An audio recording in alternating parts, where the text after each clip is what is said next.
अस्सलाम Faisalabad programme news night के साथ मैं हूं आपका मेज़बान मोहम्मद बिलाल डोगर। सियासत पाकिस्तान का दोबारा से एक मरकज़ी मौजू बना हुआ। वैसे तो हर मौसम में, हर एतवार में, हर दिन जो है, हर वक्त पाकिस्तान के अंदर सियासत हमेशा से मौजू गुफ्तगू रहा है, लेकिन आजकल इलेक्शन अनाउंस होने के बाद दर्जा हरारत दोबारा से बढ़ता नज़र आया है। इलेक्शन कमीशन ऑफ पाकिस्तान की जानिब से हल्का बंदियाँ भी जारी कर दी गई हैं। बहुत सारी रिजर्वेशन मौजूद हैं, उसके ऊपर रिजर्वेशन जो हैं वो इलेक्शन कमीशन में जमा हो भी रही हैं। एतराज़ात जमा होंगे, उनको कवर अप किया जाएगा, मज़ीद आगे बढ़ा जाएगा।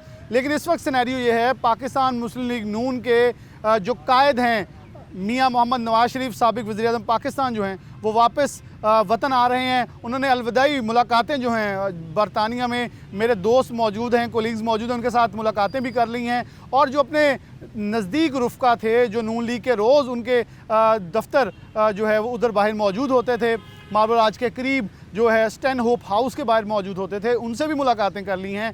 अब मियाँ साहब मुकम्मल तैयारी में हैं कि फ़ैमिली के साथ 2-3 दिन मुलाकातों के बाद वापस लौटेंगे। इलेक्शन के अंदर एक और इत्तेहाद पाकिस्तान तहरीक इंसाफ, पाकिस्तान पीपल्स पार्टी और जमात इस्लामी का सर चढ़ के बोलता नज़र आ रहा है।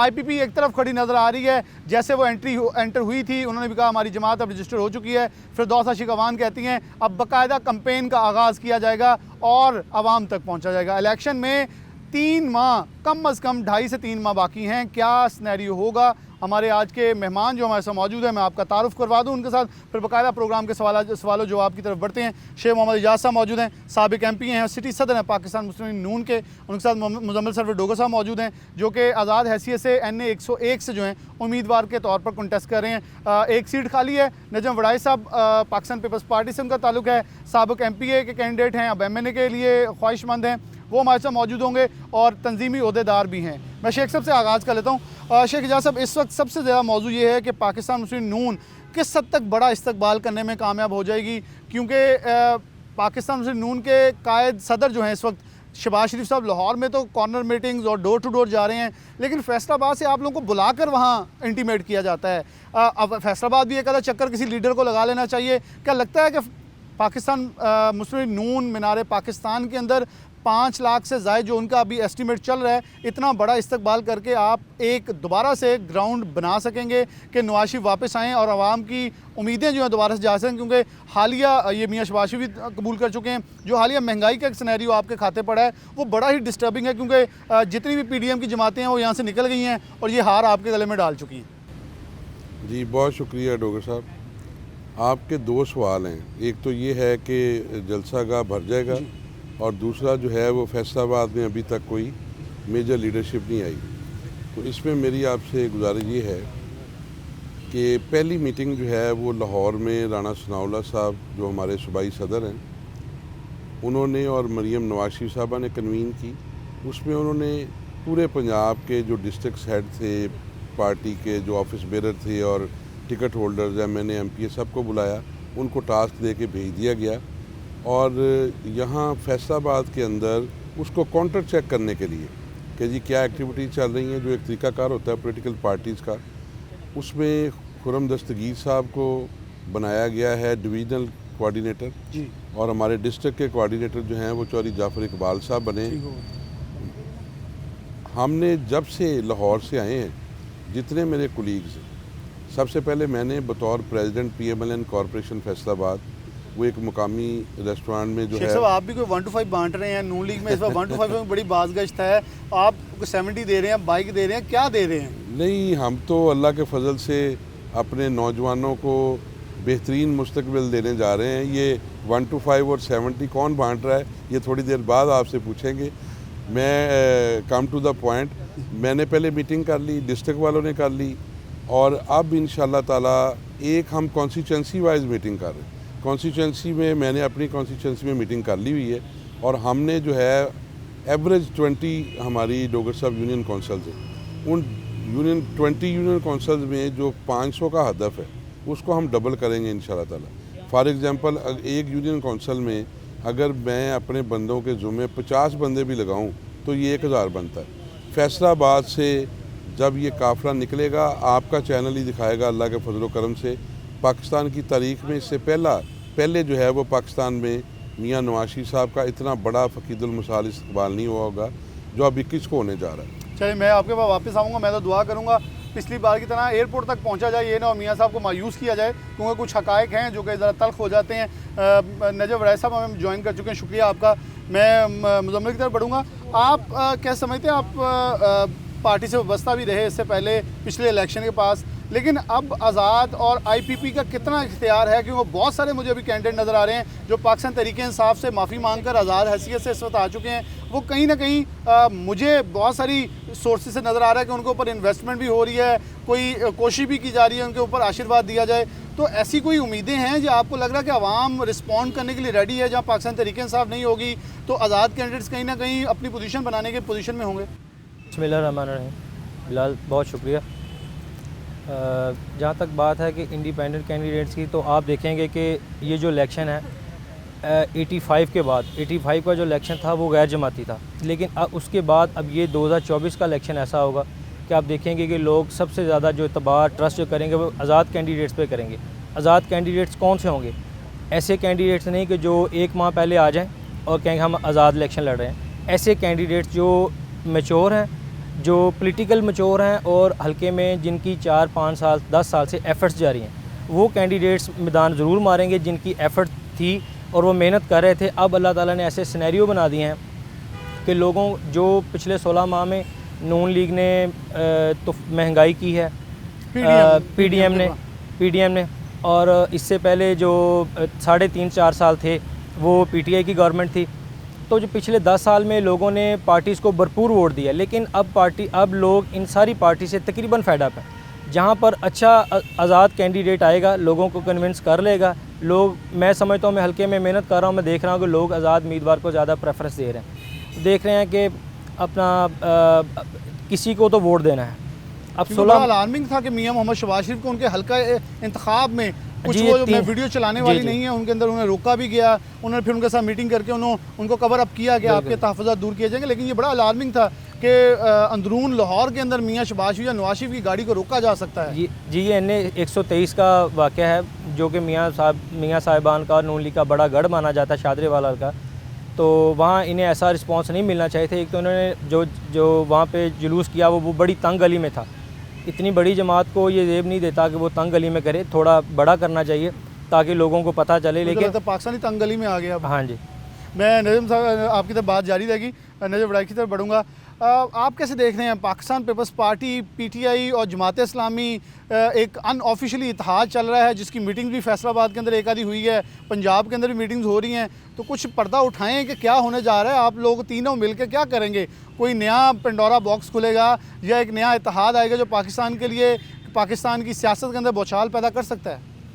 जी बिस्मिल्लाहिर्रहमानिर्रहीम। बहुत शुक्रिया बिलाल भाई, आप हमेशा बड़े प्यार के साथ बुलाते हैं, आपका बहुत शुक्रिया। देखिए, पाकिस्तान पीपल्स पार्टी ने हमेशा जब भी मुश्किल वक़्त, जब भी ऐसा मुल्क हालात में गया, आप हिस्ट्री को उठाकर देख रहे हैं, हमेशा पाकिस्तान पीपल्स पार्टी को किरदार दिया गया। पाकिस्तान पीपल्स पार्टी सेंट्रल पंजाब में आप लोगों को और तमाम लोगों को वीक नज़र आती है, पर पाकिस्तान पीपल्स पार्टी एक वफा की अलामत है, जमहूरियत की अलामत है। आज वाहद पाकिस्तान पीपल्स पार्टी ही एक खड़ी है कि जो पाकिस्तान में इलेक्शन का मुतालबा कर रही है कि फिल-फॉर इलेक्शन होना चाहिए। अब तो सारे कर रहे हैं वैसे। नहीं, देखें, इलेक्शन ही इस मुल्क का हल है। इलेक्शन के बगैर इस मुल्क में स्टेबिलिटी नहीं आएगी। तो हमारा किसी के साथ अभी तक ना कोई इत्तेहाद है। सुना जा रहा है पीपल्स पार्टी एक मुतालबा भी कर रही है कि फ्री एंड फेयर इलेक्शन के अंदर जो दोस्त अंदर है उनको भी बाहर भेजा जाए ताकि बराबर का मौका दिया जाए। लेकिन नून लीग कह रही है बिल्कुल एक वही मैदान हो जो 2018 में इन्हें दिया है, इस बार पीटीआई को वही मैदान मिलना चाहिए जैसे लीडर इनका अंदर कर दिया गया था। अब वो लीडर अंदर ही रहेंगे, अपनी गुनाह गलतियाँ जितने भी उसका खमियाजा और जो कफारा अदा करके आए बाहर। नहीं, देखें, इलेक्शन लड़ना और मैदान में आना हर बंदे का एक जमहूरी हक़ है, होना चाहिए। पर जो इंसान अपने पाँव पे खुद कलाड़ी मार चुका है उसके लिए हम कुछ नहीं कहना चाहेंगे, क्योंकि एक इंसान को जमहूरियत पसंद होना चाहिए।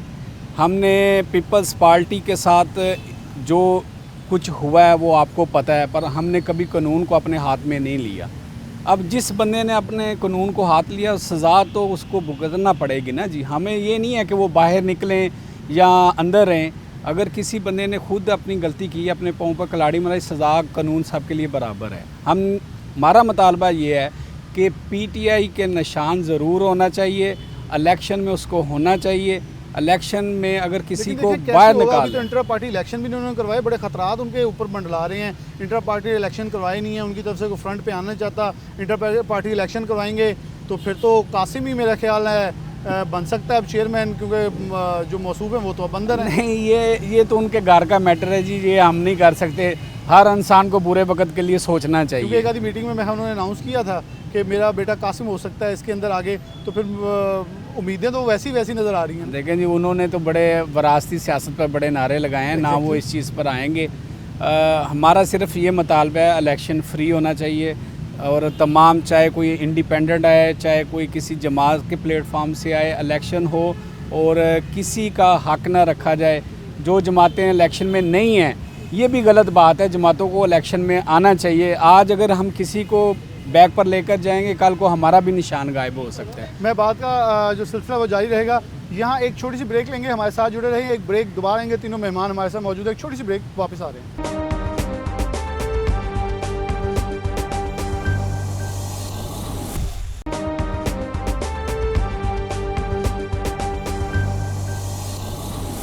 वेलकम बैक नाज़रीन, दोबारा से प्रोग्राम के अंदर खुशामदीद कहते हैं।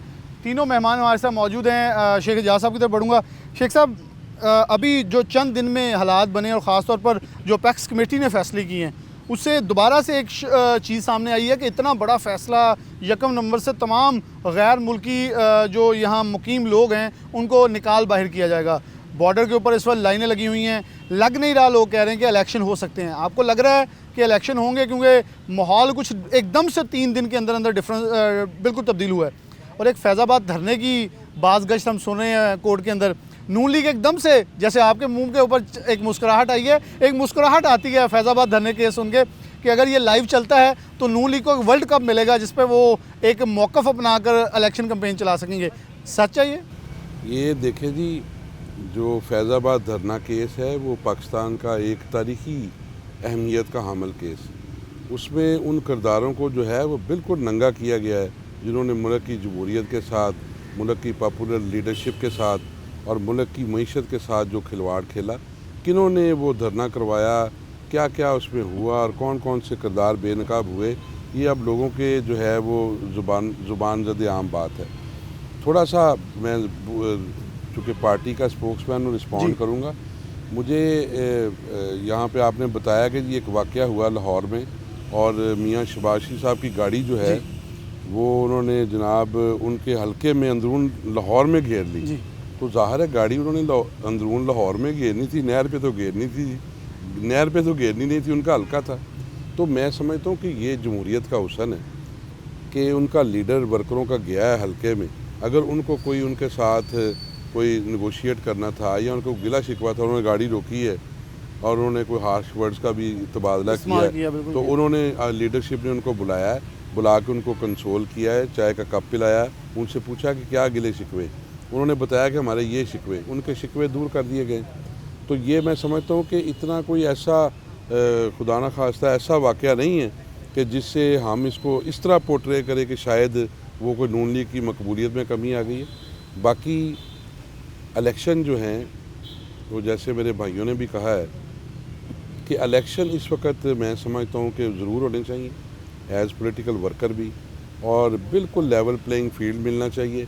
और बाकी पीपल्स पार्टी तो आपसे मांग रही है, वो कह रहे हैं नून लीग वाले हमें भी लेवल प्लेइंग फील्ड दे जो उनके पास है। ये बिलावल साहब माशाल्लाह बड़े यंग तानले वाला में ये बात की थी, बड़े यंग एनर्जेटिक लीडर हैं। हमारी बड़ी कौम की भी उनसे उम्मीदें होनी चाहिए क्योंकि उनका एक पॉलिटिकल कल्चर थिंकिंग बहुत डिफरेंट है। हाँ, डिफरेंट है। उनकी मदर ने बहुत बड़ी कुर्बानी दी है, उनके नाना अबू की कुर्बानी बहुत बड़ी है जमहूरियत के लिए। तो मैं समझता हूँ कि उन्होंने जो बात की है वो ज़ाहिर है अब हम मैदान में आ गए हैं, तो फिर वो पॉलिटिकल बातें जब मैदान लग जाता है और होती है, जब हम अलाइज होते हैं तो फिर उसमें हमने अपने अपने मैनिफेस्टो को मद्देनज़र रखते हुए आगे बढ़ना होता है। आप देखेंगे इंशाल्लाह ताला कि जब आपने कहा कि इलेक्शन जो है वो थोड़े से डिफरेंट सिनेरियो में डामाडोल होते नज़र आ रहे हैं, मेरी ये ख्वाहिश है और हर पाकिस्तानी की अब ये ख्वाहिश है कि ये जो गुम गू की सिचुएशन है, इंटरम सेटअप जो है वो आया, 17 माह की गवर्नमेंट रही, लोग बेहतरीन नाकद हैं कि उन्होंने इस शॉर्ट स्पैन ऑफ टाइम में क्या डिलीवर किया, क्या नहीं किया। उसके बाद हम इलेक्शन में जाएंगे, अपनी खिदमत के मैनिफेस्टो के ऊपर जाएंगे और लोगों को बताएंगे कि ये मियां नवाज शरीफ साहब ने मुल्क छोड़ा था जब लोड शेडिंग और जो दहशत गर्दी थी उसका अफरियत जो है उसने लोगों को घेरा हुआ था। उसके बाद ये मराहल से गुज़र के हम आपके पास आए हैं, तो ठीक है, लेट द पीपल डिसाइड कि किसको गवर्नमेंट मिलेगी। मैं समझता हूँ बिलाल भाई कि अब हमें, हमारी लीडरशिप हो, पीपल्स पार्टी की हो, पीटीआई की हो या बाकी लोगों की हो, उन सबको जो है वो सोचना चाहिए कि इस वक्त जो आम आदमी का हाल है, जो बिलों ने कमर तोड़ दी है, जो महंगाई ने कमर तोड़ दी है, उससे निकालने के लिए हमें कंस्ट्रक्टिव जो है सोच की, तामीरी सोच की ज़रूरत है। हम किसी को भी गवर्नमेंट मिले, उसके जो अगर फ़र्ज़ करें हमें गवर्नमेंट मिलती है तो हम दिन रात एक कर दें लोगों के जो ख्वाहिशात हैं उनके ऊपर अमल करने के लिए, लोगों की मासूम ख्वाहिशात हैं उनके ऊपर अमल करने के लिए। और जो फिर अपोजिशन में आए वो रवायती अपोजिशन ना हो, वो कंस्ट्रक्टिव अपोजिशन हो। जो भी गवर्नमेंट में आए उसको अपोजिशन सपोर्ट करे, जिस तरह बाकी दुनिया की सारी जमहूरियत में होती है। तो मुल्क पाकिस्तान का ये नक्शा अगर होगा, कोई इंटरफेयर नहीं होगा अदारों की तरफ से, तो इंशाअल्लाह ताला जब कंटिन्यूटी ऑफ सिस्टम आएगा तो मेरा ख्याल है आपका मुल्क तरक्की करने से कोई रोक नहीं सकता। उसको तरक्की करने कोई नहीं रोक सकता। मतलब आपने इंटरनेशनल रिलेशन में एक डिग्री की हुई है, तो आपको क्या लगता है ये 14 लाख बच्चा 1.5-2 साल में पाकिस्तान से बाहर चले जाता है और वो उसमें बरतानिया जैसा मुल्क एक रिपोर्ट देता है कि ये काहिल हैं और काम चोर हैं सबसे ज़्यादा, और ये डिग्रियां कंटिन्यू नहीं करते बल्कि एडजस्टमेंट चाह रहे होते हैं कहीं ना कहीं, और उनके सिस्टम के ऊपर बोझ बन रहे हैं। मिडल ईस्ट कहते हैं सबसे बड़े मंगते हैं, 90% भीख मांग रहे हैं वहाँ। क्या इंटरनेशनल रिलेशन के अंदर पाकिस्तान की जो सिचुएशन है, इंपॉर्टेंस है, वो हमारे हलकों के कैंडिडेट्स के ऊपर भी मुनहसर है कि हलके के अंदर जो कैंडिडेट्स हैं उनके ऊपर पार्टी को गौर करना होगा? मैं बिलाशुबा तारीफ़ करना चाहूँगा शेख एजाज साहब की भी, नजम वड़ैच साहब की भी, आपकी भी 3 यंगस्टर हैं, लेकिन आज भी पार्टियां कहीं ना कहीं उन लोगों को याद करती हैं, जी वो देखें जी जो भी हमारे साथ खड़े रहे, वो 80 साल 70 साल के बाबू को कबूल करने के लिए आवाम तैयार नहीं है। और यूथ इतनी वोट में आ चुकी है, पाकिस्तान तहरीक इंसाफ के पास सिर्फ एक ही हथियार था कि वो यूथ को पिचअप करते थे, उसी के ऊपर बॉल करते थे, उसी से खेल के वो गुड लेंथ पे बॉल करके इन्हें क्लीन बोल्ड कर रहे थे। क्या मौक़िफ़ आपके इस पर? जी बिलाल, सबसे पहले मैं आपको बताना चाहूँगा कि जैसे आपने पहले पूछा कि जो बच्चे यहाँ से स्टडीज़ के लिए अब्रॉड जाते हैं, इंग्लैंड जाते हैं, अमेरिका जाते हैं, ऑस्ट्रेलिया में जाते हैं, तो एक बात मैं सबसे पहले आपको बताना चाहता हूँ कि जो हमारा पाकिस्तान, जो सब कॉन्टिनेंट के जो बच्चे हैं ना जी, इनका जो IQ लेवल और इनका जो है माइंड सेट है, क्रिएटिविटी, जो सबसे ज़्यादा क्रिएटिव बच्चे हैं, इनका माइंड जो है, देखें अगर आप एक बच्चे को पॉजिटिविटी पे लगाएं तो वो एक चीज़ है, नेगेटिविटी पे लगा दें तो एक चीज़ है। यूनिवर्सिटी ऑफ कैम्ब्रिज जब बच्चों का इंतखाब करती है तो वो ये कहती है कि सबसे ज़्यादा जो बच्चे क्रिएटिव हैं, जो, क्योंकि आपको पता है कि वहाँ पे तालीम जो है वो किताबी काम और एक नज़रिए पे चलती है कि आपने जो भी करना है वो आपकी अपनी थिंकिंग हो, उसमें प्लेजराइज ना हो, ठीक है जी। तो ये पाकिस्तान के जो बच्चे हैं, इंडिया के बच्चे हैं, इनमें वो सबसे ज़्यादा है। और जो बच्चे वहाँ पे जाते हैं, ज़ाहिर सी बात है उनका जो सबसे बड़ा रेवेन्यू जो है वो जो बच्चे स्टूडेंट्स बाहर से इंटरनेशनल स्टूडेंट्स आते हैं उन पे चलता है। और जब यही स्टूडेंट्स उन पे बोझ बन जाते हैं, डिग्रीज छोड़ देते हैं, एक सेमेस्टर की फ़ीस दी और बाद में जंप आउट करके बाहर टियर 1 ले लिया, टियर 2 लेके एडजस्ट हो गए, वो आपको आर्स मिलते हैं, उन पे काम करना स्टार्ट कर देते हैं, उन पे बोझ बनते हैं, उनके जो बच्चे हैं उनको वो जॉब नहीं मिलती। देखें एक सर्टन एक चीज़ तो है कि आपको जो आपको गिवन टाइम पीरियड है, आवर्स हैं, वो तो करें आप, लेकिन जब आप इन पे बोझ बनते हैं तो फिर वो कहते हैं कि ये जो सब कॉन्टिनेंट से बच्चे आते हैं, ख़ास तौर पे एशिया सारे से, यूनिवर्सिटियाँ चल रही हैं, अगर यूनिवर्सिटी में आप 4 साल की डिग्री के लिए 1 साल करके 3 साल फीस नहीं देंगे, उनका सिस्टम तो कोलैप्स हो रहा है, क्योंकि आप उनसे कमा रहे हो, उन्हें दे कुछ नहीं। यही उनका सबसे बड़ा ज़रिया आमदन है कि जो बच्चे आते हैं उनके वो फ़ीस पे चलते हैं। और दूसरा ये है कि जैसे आपने ये बात की कि पार्टी की लीडरशिप को देखना चाहिए, उम्मीदवार इस पर बड़े गौर से उतारने पड़ेंगे। देखें, मैं पिछली दफ़ा नून लीग की तरफ से ट्राई में था कि मुझे टिकट मिले, क्योंकि मेरी फैमिली जिस लिस्ट लेवल पे भी सियासत पे थी, हम मुस्लिम लीग में थे, और बाद में जब मियाँ साहब ने साथ नून लगाया तो हम नून लीग में थे। लेकिन पिछली दफ़ा जब मैंने टिकट के लिए अप्लाई किया, मैं हल्के में 2 साल से जिनको टिकट मिला मैं उनसे पहले हल्के में था, मेहनत भी कर रहा था, नौजवान भी था। और जब मियाँ साहब ने इंटरव्यू लिया तो मैंने मियाँ साहब को सिर्फ एक बात कही। मैंने मियाँ साहब को वहाँ पे कहा, मियाँ साहब के मैंने सामने कहा, मियाँ शबाशी साहब बैठे थे, मैंने सिर्फ एक बात की कि मैं मियाँ साहब आप, ये मेरे बड़े भाई शेख एजाज साहब भी थे वहाँ पे, क्योंकि हमारा हल्का इकट्ठा था तो इकट्ठे इंटरव्यू चल रहे थे। वैसे वो जो मैं ना बीइंग प्रेसिडेंट अब रिप्रेजेंट कर रहे थे, आप कैंडिडेट्स की लिस्ट भेज रहे थे। हाँ, वो जो भी जब पार्लियामेंट्री बोर्ड होता है तो एज एक्स ऑफिशियो मेंबर जो प्रेसिडेंट होता है वो उस बोर्ड का पार्ट एंड पार्सल होता है अपने शहर का। जी। तो मैं था उधर जो तो मुझे याद पड़ता है कि मरीम नवाज़ की काफ़ी आपकी उस वक्त नज़दीकी थी, उनकी एक कैंपेन में भी आप उनके साथ थे N120 बाई इलेक्शन में। तो मैंने बिलाल भाई ने मियाँ साहब को कहा कि मियाँ साहब देखें, हर पीटीआई का जो मेन जो है एजेंडा वो ये है कि हम नौजवान यंगस्टर्स को प्रमोट करेंगे, अपने नए लड़के फ्रेश जो वाकई कम उम्र पढ़े लिखे होंगे लेके आए। मैंने कहा कि हमारे ज़िले में एक आदमी है फ़र्क भी, वो उस वक्त at that time he was 32 and I was 27। I said आप अगर मुझे टिकट दे दें, एक दे दें, तो कम से कम नून लीग ये भी कह सके कि हमने भी किसी नौजवान को दिया और पीटीआई से ज़्यादा कम उम्र को दिया। अब बाकी भी चीज़ें चेक करें, मेरा ये पॉइंट सबसे ज़्यादा मजबूत है, कम से कम किसी एक नए लड़के को तो लें। आप देखें नून लीग में या ज़्यादा, क्योंकि मेरा वास्ता नून से रहा है। मुखालफत आपकी मुतलका हलकों में से हुई थी या मियाँ साहब की तरफ से हुई थी? देखिए ऊपर से मुखालफत नहीं हुई, नीचे से मुखालफत होती है, ठीक है। ज़िला एक्सेप्ट नहीं करता आपको। अगर मैं कंपेन कर रहा था, ऊपर तक चला गया था, तो देखें मेरी कोई तो बात ऊपर होगी। लेकिन देखें मैंने अच्छा, उसके अंदर मैं थोड़ा सा आगे चलूँगा नजम वड़ाई साहब की तरफ। उसके अंदर हमने 2018 में ये शेख साहब फिर असरात देखे भी, जिसको अभी भी मैं एक मीटिंग का ऑफ द रिकॉर्ड शेख साहब से तबसरा कर रहा था कि मैं ख़ुद बरतानिया में मौजूद था। तो मियाँ शहबाज शरीफ साहब ने एक बड़ा कैटेगोरिकली बयान दिया कि जो भी 15,000 या 10,000 से ज़्यादा लीड से हार के आए हैं वो भूल जाएं। लेकिन मसला ये है कि मियाँ नवाज शरीफ जैसे ही वापस आएंगे, किसी के कमर पे चोट लगी हुई है, किसी ने बाईपास करवाया था उस दौर में, वो मियाँ साहब को अपने निशान भी दिखाते हैं और दरीना दोस्तियाँ भी दिखाते हैं माज़े के साथ। मैं किसी का नाम नहीं ले रहा क्योंकि वो माइंड कर जाते हैं फिर, और वो इनडायरेक्टली फिर मुझे इतराज़ भी करते हैं, यार आप बड़ी ज़्यादती करते हैं। रज़ा साहब, आपकी पार्टी के अंदर हमने देखा कि नौजवानों को एडजस्ट किया भी जाता है, क्योंकि मुझे जनूबी पंजाब से बहुत सारे प्यारे दोस्त हैं, गिलानी साहब के बेटे हैं, अली गिलानी हैं, उसके बाद आगे चले जाएं तो मुर्तज़ा और मुस्तफ़ा हैं, बड़े यंगस्टर सियासतदान आपकी पार्टी ने हमेशा आगे फॉरवर्ड किए। तो फैसलाबाद से इस वक्त कोई नई और यंग पॉलिटिक्स पॉलिटिशियन लेके आ रहे हैं, या आप लोगों को भी दोबारा से पुराने जो बड़े पिलर्स हैं, जब पुराने उम्मीदवार उनके ऊपर सहारा लेना पड़ेगा? जी, मैं भजन सबसे पहले तो आपको ये बता देना चाहता हूँ कि यंगस्टर में 2018 में फैसलाबाद में सबसे यंगेस्ट कैंडिडेट में बिल्कुल मैं एग्री करता हूं, जिसने इलेक्शन लड़ा। और मेरी पार्टी के बाकी वोट्स का तो मुझे पता नहीं, पर यह है कि मेरे हलका में जो मेरी पीआर है, आप भी मेरे हलका में हैं, कि मैं पिछले 7 साल से लोगों के साथ टची हूँ, लोगों की गमी खुशी में जाता हूँ।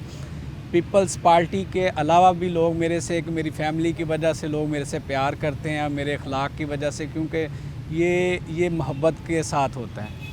मेरे हलके में 2 कैंडिडेट थे, वही जो पुराने थे कैंडिडेट, वो मेरे साथ एक फ़ीमेल थी जिन्होंने अप्लाई किया था। पीपल्स पार्टी को आपके हलके से कुछ पुराने रुफ़का को शामिल करने की भी कोशिश करी है।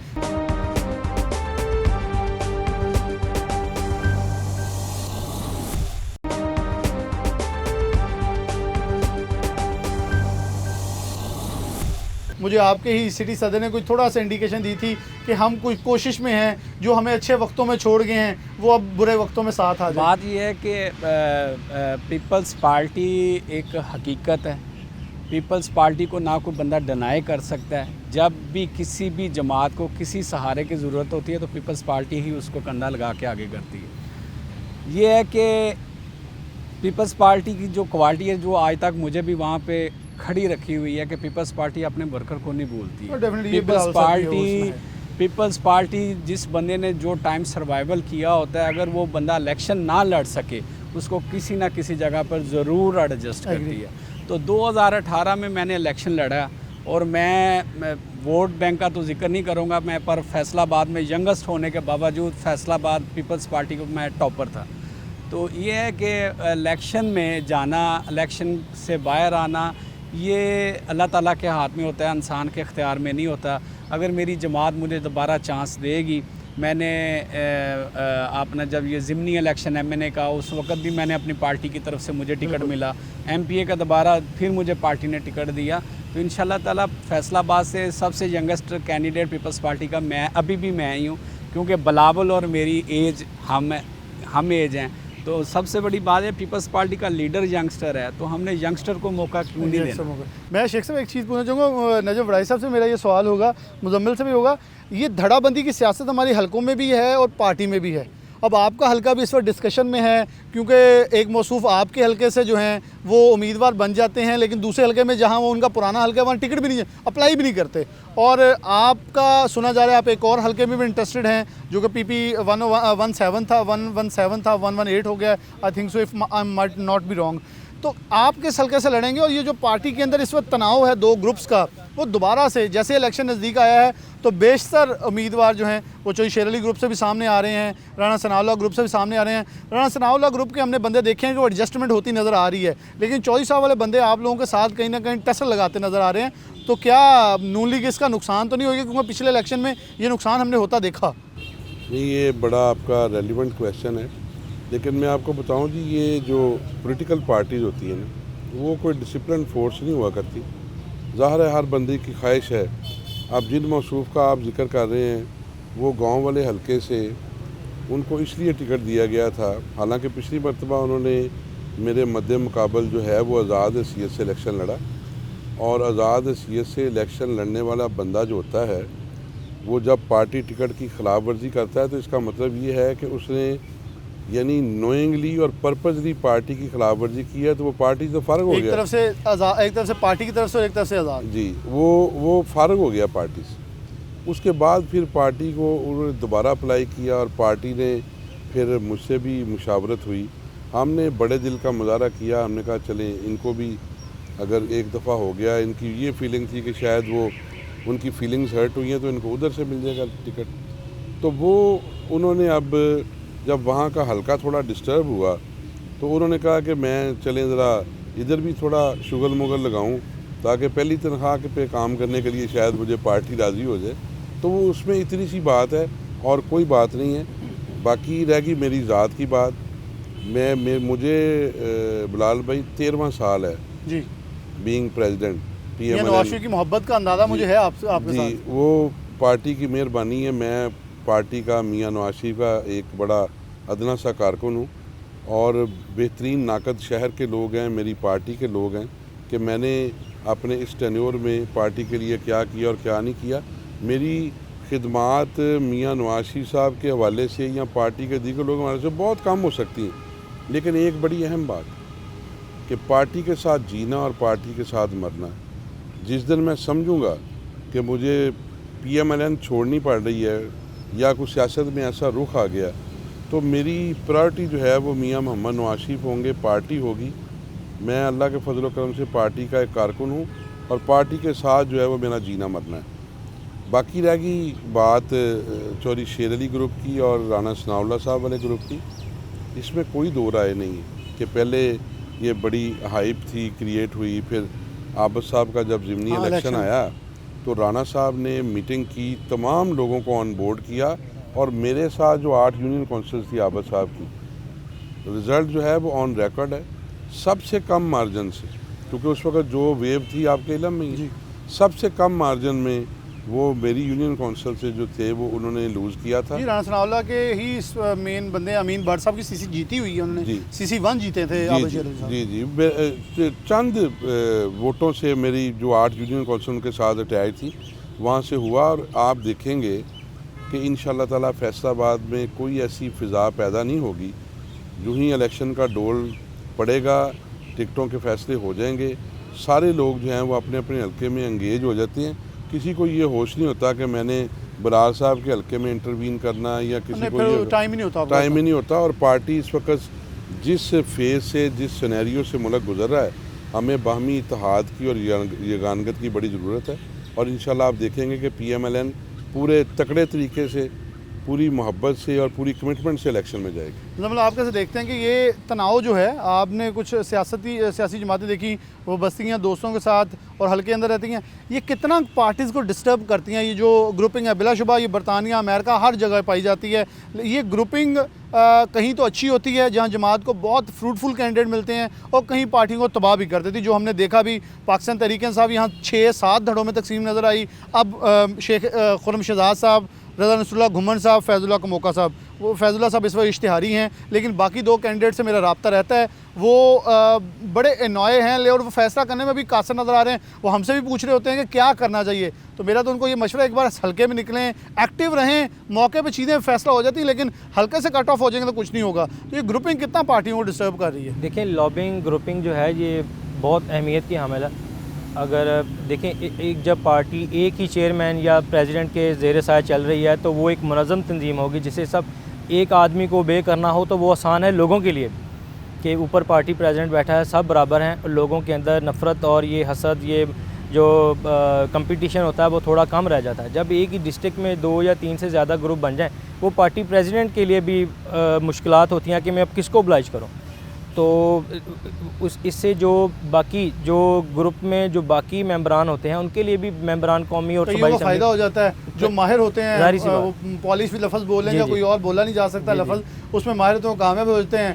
जो लंदन जाके नई यात्रा कर सकते हो बेचारे नाकाम ही रह जाते हैं। लंदन ना जा सकें या दूसरी बाकी लिहाज से कोई मतलब उस लिहाज से ना चल सकें, किसी की तबीयत का खासा नहीं है खुशामदी होना, तो वो नहीं कर सकता, वो पीछे लग रहा होता है मैं मेहनत कर रहा हूँ, मेरा हल्के में वर्क इतना कि मुझे देना चाहिए। जो बंदा हल्के में मजबूत हो वो खुशामद, जाहिर सी बात है, करना चाहे तो कर ले, नहीं करते अक्सर ज़्यादा लोग, तो वो पार्टी में पीछे रह जाते हैं, क्योंकि ऊपर तक खुशामदी जो टोले होते हैं उन्हें लोग पसंद करते हैं। यानी कि आपका इशारा ये है जो लाहौर के नज़दीक हैं वो वज़ीर बन जाते हैं। मेरे 2 भाइयों जैसे जो है, देखें मैं आपको एक बात बताना चाहता हूँ, नजब भाई भी बड़े भाई हैं मेरे, इस बात से इत्तफाक करेंगे कि आप फैसलाबाद में नून लीग के बाकी MPs भी देख लें, मतलब हर लिहाज से किसी एक का भी नाम ले लें, ठीक है, और शेख जाज साहब को भी आप देख लें, ठीक है। ये वो आदमी हैं जो सूबाई वज़ीर बनने की पूरी काबिलियत हर लिहाज से रखते थे, इन्हें होना चाहिए था। देखिए, अब एक ही अगर आप आदमी को वज़ीर बनाते हैं और वो सारी उसी के मातहत रहें, ठीक है जी, एक आप अक़लियत ले लें और एक को आल इन आल बना दें, देखिए फिर खुशामद बढ़ जाती है, ऊपर तो क्या नीचे भी खुशामद करना पड़ती है, ठीक है जी। ये शेख साहब वाली जो आपने बात की, इसमें थोड़ा सा आगे ले चलूँगा, नजर साहब से बात कर लूँ। उसके साथ शेख साहब की वजारत की जब बात होती है, बहुत सारे लोग डर भी जाते हैं कि शेख साहब पहले मियाँ साहब बड़े चहेते हैं, हमेशा माइक के ऊपर इन्हें खड़ा कर देते हैं, वहाँ से लोग डर जाते हैं। आप लगता है उनको और डराना चाह रहे हैं। नहीं भाई, पार्टी के अंदर इख्तलाफात आपके भी, एक साबिक सदर ग्रुप है, एक मौजूदा सदर ग्रुप है, तो कहीं ना कहीं टसल नज़र आती है। वो सहाफ़ियों को सबसे ज़्यादा इसकी भांप होती है, क्योंकि उनसे ये सारे नफरत कर रहे होते हैं, तो वो हमें पता चल जाता है कौन किसके खिलाफ कहाँ बोल रहा है। तो ये नुकसान तो देता है, जहाँ पार्टियाँ कोशिश कर रही हूँ आगे बढ़ने की, वहाँ एक दूसरे की टांगें खींचने शुरू कर दी जाती हैं। देखिए, पॉलिटिक्स 2 तरह की है, एक पॉलिटिक्स है पार्टी की, एक पॉलिटिक्स है आपके हल्का की। अच्छा, दोनों में दड़ाबंदी होती है। जो पार्टी की दड़ाबंदी होती है, मोहतरमा बेनज़ीर भुट्टो साहब, हमने हमेशा सुना कि वो पार्टी में ग्रुपिंग को 1 से 2 ग्रुप को लाजमी पसंद करते हैं। उसकी रीज़न ये है, लीडर पसंद करते हैं, उसकी रीज़न ये है कि कंपटीशन है ना जी।